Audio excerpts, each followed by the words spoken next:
ಮಾಹಿತಿಗಳ ಪ್ರಕಾರ ಒಂದಷ್ಟು ಕನ್ಫರ್ಮ್ಡ್ ನ್ಯೂಸಿನ ಪ್ರಕಾರ 9 ಪಳೆವಳಿಕೆ ಸಿಕ್ಕಿರೋದಂತೂ ಗ್ಯಾರಂಟಿ.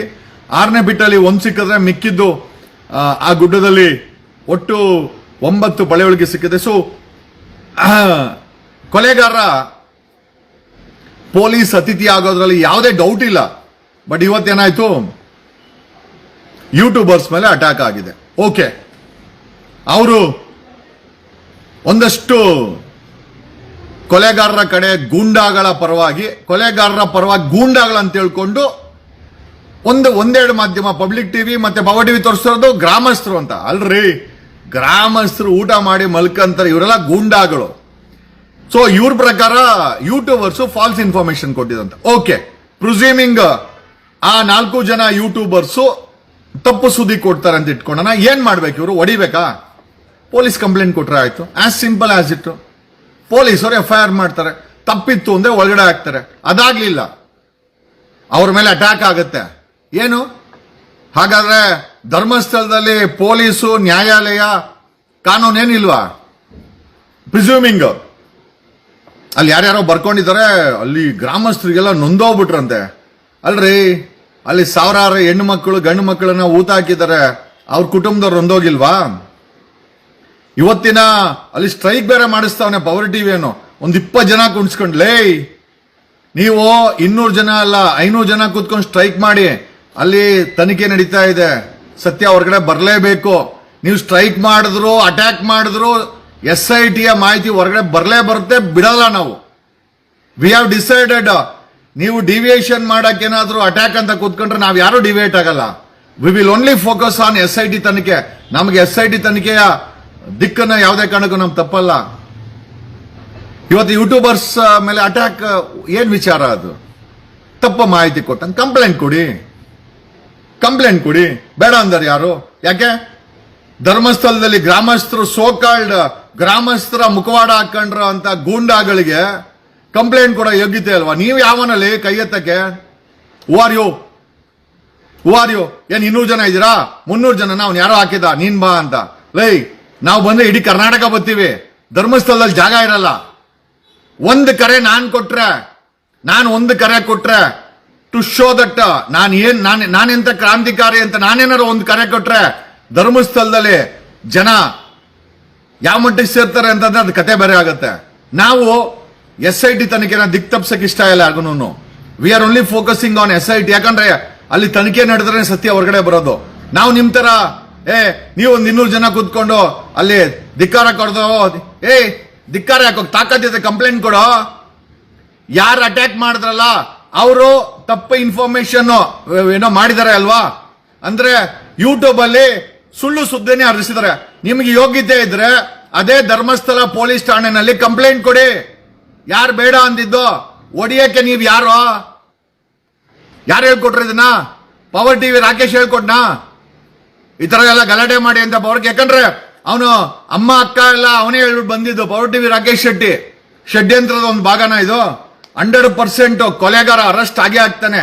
ನೀವು ಏನೇ ಗಲಾಟೆ ಮಾಡಿ, ಏನೇ ಕಿತ್ತಾಟ ಮಾಡಿ, ಪೊಲೀಸರು ಏನೇ ಲಾಠಿ ಚಾರ್ಜ್ ಮಾಡಲಿ, ಬಟ್ ಒಂದಂತೂ ನಿಜ, ಕೊಲೆಗಾರ ಅರೆಸ್ಟ್ ಆಗ್ತಾನೆ. ಅದ್ರಲ್ಲಿ ಯಾವುದೇ ಅನುಮಾನ ಇಲ್ಲ.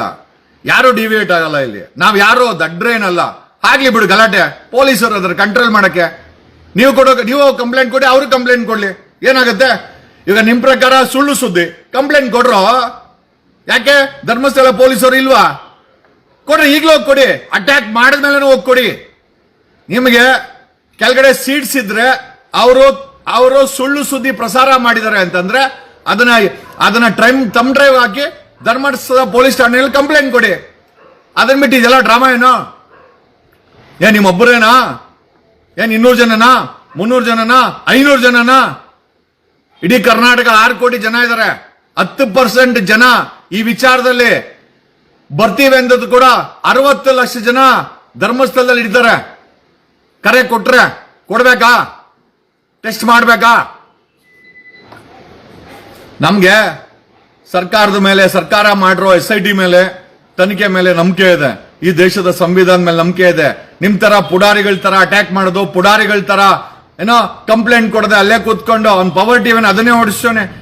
ನ್ಯಾಯ ಕೊಡಿ ಹೋಗಿ ಕಂಪ್ಲೇಂಟ್ ಕೊಡ್ರೋ. ಅಲ್ಲಿ ಘೋಷಣೆ ಕರೆಯೋದು ಬದಲು ನಾವು ಬಂದ್ರೆ ಹೇಳಿದ್ನಲ್ಲ ಮಿನಿಮಮ್ 10 ಲಕ್ಷ ಜನ ಬರ್ತೀವಿ. ಧರ್ಮಸ್ಥಳ ಎಲ್ಲ ಸುತ್ತಮುತ್ತ ಎಲ್ಲ ತುಂಬ ಹೋಗುತ್ತೆ. ಬೇಕಾ ಫೈಟ್ ಮಾಡ್ಬೇಕನ್ನ will fight. No not an issue. ಅಲ್ಲಪ್ಪ ಈಗ ಜನಗಳ ಸ್ಟ್ರೆಂತ್ ತೋರಿಸ್ಬೇಕು, ಅದನ್ನು ತೋರ್ಸೋಣ. ನಮ್ಗೇನ್ ಸಮಸ್ಯೆ ಇಲ್ಲ. ಯಾಕೆ ನಮ್ಗೆ ನಂಬಿಕೆ ಇದೆ ನಮ್ಮ ದೇಶದ, ನಮ್ಮ ಸಂವಿಧಾನದ ಮೇಲೆ, ನಮ್ಮ ದೇಶದ ವ್ಯವಸ್ಥೆ ಮೇಲೆ, ನಮ್ಮ ದೇಶದ ತನಿಖೆ ಮೇಲೆ ನಮ್ಗೆ ನಂಬಿಕೆ ಇದೆ. ನಿಮ್ಗೆ ಆ ಯೂಟ್ಯೂಬರ್ಸು ಏನೋ ಸುಳ್ಳು ಸುದ್ದಿ ಪ್ರಸಾರ ಮಾಡಿದ್ರಲ್ಲ, ತಮ್ ಡ್ರೈವ್ ಹಾಕೊಂಡು ಹೋಗಿ ಧರ್ಮಸ್ಥಳ ಪೊಲೀಸ್ ಸ್ಟೇಷನ್ ಕಂಪ್ಲೇಂಟ್ ಕೊಟ್ರೆ ಆಗೋಗಿತ್ತಪ್ಪ. ನೀವು ಅಟ್ಯಾಕ್ ಮಾಡೋ ಅಂತ ಅವಶ್ಯಕತೆ ಏನಿದೆ? ನೀವೇನು ಸರ್ಟಿಫೈಡ್ ಗುಂಡಾಗಳೇನೋ? ನೀವು ಸರ್ಟಿಫೈಡ್ ಗುಂಡಾಗ್ಲ? ಹಂಗಾರೆ ಪ್ರಜಾಪ್ರಭುತ್ವ ಇಲ್ಲ, ಪೊಲೀಸ್ ಇಲ್ಲ, ಸರ್ಕಾರ ಇಲ್ಲ, ನೀವು ಸರ್ಟಿಫೈಡ್ ಗುಂಡನ? ಅವರು ಪ್ರಸಾರ ಮಾಡಿದ್ದಾರೆ ಅಂತಂದ್ರೆ ತಮ್ ಡ್ರೈವ್ ಹಾಕೊಂಡು ಹೋಗಿ ಅಲ್ಲಿ ಧರ್ಮಸ್ಥಳ ಪೊಲೀಸ್ ಇದ್ದಾರೆ, FIR ಮಾಡ್ತಾರೆ, ಮುಗಿತಲ್ವಾ? ನಿಮ್ಗೆ ಜಯ. ಅದ್ಬಿಟ್ಟು ಅಟ್ಯಾಕ್ ಮಾಡೋದು ಯಾವ್ದು ನೋಡಿದು ಅಂದ್ರೆ ಮುಂಚೆಯಿಂದ. ಆಮೇಲೆ ಪೊಲೀಸ್ ಅವ್ರಿಗೆ, SIT ಅವ್ರಿಗೆ ಇನ್ನೊಂದು ಪ್ರಬಲವಾದಂತ ವಿಚಾರ ಏನು ಅಂತಂದ್ರೆ, ಈ ಅಟ್ಯಾಕರ್ಸ್ ಅಲ್ಲೆಲ್ಲ ಕೂತ್ಕೊಂಡಿದ್ರಲ್ಲ, ಅವ್ರದ್ದು ವಿಡಿಯೋ ಎಲ್ಲ ಮಾಡಿ ಈ ಕೊಲೆಗಳಿಗೂ ಅಲ್ಲಿ ಕೂತ್ಕೊಂಡು ಸ್ಟ್ರೈಕ್ ಮಾಡ್ತಾ ಇರೋರ್ಗೂ ಏನಾದ್ರೂ ಸಂಬಂಧ ಇದೆಯಾ ವೆರಿಫೈ ಮಾಡಬೇಕು SIT. ಇಟ್ಸ್ ಗುಡ್ ದಟ್ ಏನೋ ಇವರು ಬೀದಿಗೆ ಬಂದಿರೋದು ತುಂಬಾ ಒಂದು ರೀತಿಯಲ್ಲಿ ಒಳ್ಳೆ ವಿಚಾರ. ಕಾರಣ ಯಾಕೆ ಅಂತಂದ್ರೆ, ಈ ಕೊಲೆಗಳಿಗೆ, ಇವ್ರಿಗೆ, ಈ ಸ್ಟ್ರೈಕ್ ಮಾಡ್ತಾರೋರ್ಗೆ ಏನಾದ್ರೂ ಸಂಬಂಧ ಇದೆಯಾ? SIT ಪೊಲೀಸರು ದಯಮಾಡಿ ಅಲ್ಲಿ ಸ್ಟ್ರೈಕ್ ಮಾಡ್ತಾ ಇರೋರು, ಗಲಾಟೆ ಮಾಡ್ತಾ ಇರೋ ವಿಡಿಯೋಗಳನ್ನ ಮಾಡಬೇಕು. Kindly verify on the investigation mode. ಕೊಲೆಗಳಿಗೂ ಇಲ್ಲಿ ಸ್ಟ್ರೈಕ್ ಮಾಡ್ತಾ ಇರೋ ಗೂಂಡಾಗಳಿಗೂ ಏನಾದ್ರೂ ಸಂಬಂಧ ಇದೆಯಾ? ಇದ್ದೇ ಇರುತ್ತೆ. ಅವ್ರಾಗ ಅವ್ರು ಈಚೆ ಬಂದಿದ್ದಾರೆ. It's a good opportunity for ಇನ್ವೆಸ್ಟಿಗೇಷನ್ಗೆ ಒಂದು ಒಳ್ಳೆ ಆಪರ್ಚುನಿಟಿ ಇದು. ಯಾಕೆ ನಾವು ಕೂಡ we are also downloading the videos. ನಾವು ಕೂಡ ವೆರಿಫೈ ಮಾಡ್ತಾ ಇದ್ದೀವಿ. ಆಗಿರುವಂತ ಕೊಲೆಗಳಿಗೂ, ಬೀದಿನಲ್ಲಿ ಗಲಾಟೆ ಮಾಡ್ತಾರೋ ಗೂಂಡಾಗಳಿಗೂ ಏನಾದ್ರೂ ಲಿಂಕ್ ಇದೆಯಾ? It has to be verified by the SIT ಅವರು ಇದನ್ನ ವೆರಿಫೈ ಮಾಡಬೇಕು. ನಮ್ಗೆ ಒಳ್ಳೆ ಆಪರ್ಚುನಿಟಿ ಇವ್ರು ಗಲಾಟೆ ಮಾಡಿರೋದು, ಬೀದಿಗೆ ಬಂದಿರೋದು. ಯಾಕಂದ್ರೆ ಇಷ್ಟು ದೊಡ್ಡ ಧರ್ಮಸ್ಥಳದಲ್ಲಿ ಕೊಲೆಗಾರನ್ನ ಹುಡುಕಬೇಕು ಅಂದ್ರೆ ನಮಗೂ ಕಷ್ಟ ಆಗತ್ತೆ. ಈ ಗುಂಪನ್ನ ಮಾನಿಟರ್ ಮಾಡಿ, ಈ ಗುಂಪನ್ನ ನಾವು ಇನ್ವೆಸ್ಟಿಗೇಷನ್ ಮಾಡಿ ಏನಾದ್ರೂ ಲಿಂಕ್ ಇದೆಯಾ ಕೊಲೆಗಳಿಗೆ? It's a good opportunity for SIT. ನಾವು ಕೂಡ ಈ ಗುಂಪನ ಮೇಲೆ ಒಂದು ಕಣ್ಣನ್ನ ಇಟ್ಟು ತನಿಖೆಯನ್ನ ಮಾಡ್ತಾ, ಯಾಕಂದ್ರೆ somewhere I feel strongly feel ಆಗ್ತಾ ಇದೆ, ಆಗಿರುವಂತ ಕೊಲೆಗಳಿಗೂ ಈ ಬೀದಿನಲ್ಲಿ ಗಲಾಟೆ ಮಾಡಿರೋ ಗೂಂಡಾಗಳಿಗೂ ಏನಾದ್ರೂ ಲಿಂಕ್ ಇರ್ಬೋದಲ್ವಾ? Quite possible. ಈ ಗೂಂಡಾಗಳಿಗೂ ಆಗಿರುವಂತ ಕೊಲೆಗಳಿಗೂ ಇವರ ದಣಿಗಳಿಗೂ ಏನೋ ಲಿಂಕ್ ಇರ್ಬೇಕಲ್ವಾ?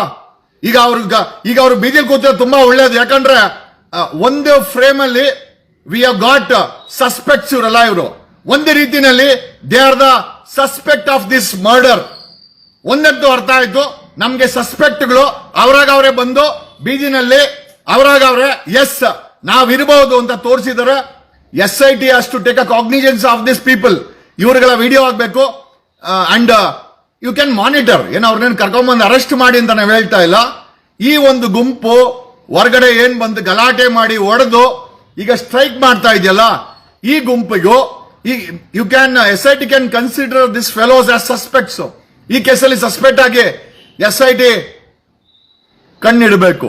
ಕಾರಣ ಯಾಕೆ ಅಂತಂದ್ರೆ, ಇಷ್ಟು ದೊಡ್ಡ ಧರ್ಮಸ್ಥಳದಲ್ಲಿ ಈ ಕೊಲೆಗಳಿಗೆ ಸಹಾಯ ಮಾಡಿದವರು, ತಗೊಂಡ ಮುಚ್ಚಿದವರು, ಗ್ಯಾಂಗ್ ರೇಪ್ ಅಲ್ಲಿ ಭಾಗಿಯಾದವರು, ಗಾಡಿನಲ್ಲಿ ತಗೊಂಡೋಗಿ ಭೀಮನ್ ಕೈ ಕೊಟ್ಟವರು, ಇವರಲ್ಲಿ ಯಾರನ್ನ ಆಗಿರ್ಬೋದಲ್ವಾ? SIT ಯಾಕಂದ್ರೆ ಅಂತಾರಾಷ್ಟ್ರೀಯ ಮಾಧ್ಯಮಗಳ ಹತ್ರ ಕೂಡ ಈ ಗುಂಪು ಒಂದು ಮಾರ್ಕ್ ಆಗಿದೆ. ನಾವು ಇದರಲ್ಲೇ ಸಸ್ಪೆಕ್ಟ್ಸ್ ಕೂಡ ಇರ್ಬೋದಲ್ವಾ?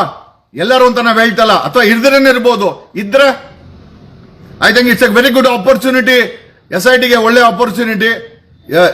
ದ ಸಸ್ಪೆಕ್ಟ್ಸ್ ಗಳನ್ನು ವ್ಯಕ್ತಿಗಳು ಹೊರಗಡೆ ಬಂದಿದ್ದಾರೆ ಗಲಾಟೆ ಮಾಡಿಕೊಂಡು. ಆಮೇಲೆ ಅವ್ರ ರೀಸನ್ ಏನು ಅಂತಂದ್ರೆ, ಯೂಟ್ಯೂಬ್ ಅಲ್ಲಿ ಸುಳ್ಳು ಪ್ರಸಾರ ಇದ್ರೆ ಕಂಪ್ಲೇಂಟ್ ಕೊಡ್ಬೋದಾಗಿತ್ತು. ಗಲಾಟೆ ಮಾಡೋ ಅಂತ ಗುಂಡಾಗಳು ನೀವೇ ಹಾಕ್ತೀರಾ? ಆಮೇಲೆ ಗಲಾಟೆಗಳು ನೀವೇ ಮಾಡಬೇಕು ಅಂದ್ರೆ, ಅಕಸ್ಮಾತ್ ಎದುರಾಳಿ ಕೂಡ ಗಲಾಟೆ ಮಾಡಿದ್ರೆ SITಯ ತನಿಖೆ ಯಾವ ಕಡೆ ಹೋಗ್ಬೇಕು?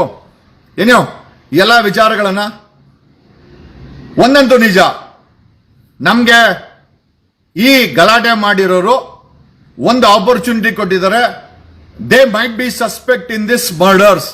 ಈ ಒಂದು ಮರ್ಡರ್ ಅಲ್ಲಿ ಇವರುಗಳು ಸಸ್ಪೆಕ್ಟ್ ಇರಬಹುದು. And that's A best point. ಈ ಒಂದು ಇವತ್ತು ಆಗಿರೋ ಗಲಾಟೆ ಇಟ್ಸ್ ಎನ್ ಆಪರ್ಚುನಿಟಿ, ನಮ್ಗೆಲ್ಲ ಒಂದು ಆಪರ್ಚುನಿಟಿ. ನಮ್ಗೆ ಗುಂಪು ಬೇಕಾಗಿತ್ತು.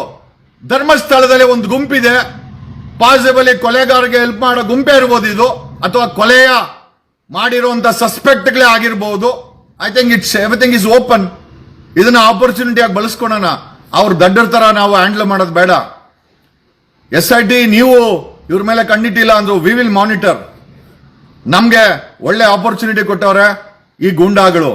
ನಾವು ವಿ ವಿಲ್ ವೆರಿಫೈ ಇವರು ಸಸ್ಪೆಕ್ಟ್ಸಾ ಅಥವಾ ಕ್ರೈಮ್ ಅಲ್ಲಿ ಭಾಗ ಆಗಿದಾರಾ ಅಥವಾ ಕೊಲೆನಲ್ಲಿ ಮಾಡಿ ಸಹಾಯ ಮಾಡಿದಾರಾ? Are they part of conspiracy? Are they part of killing? Are they part of burying? Are they part of gang rape? Are they part of killing? Are they part of kidnapping?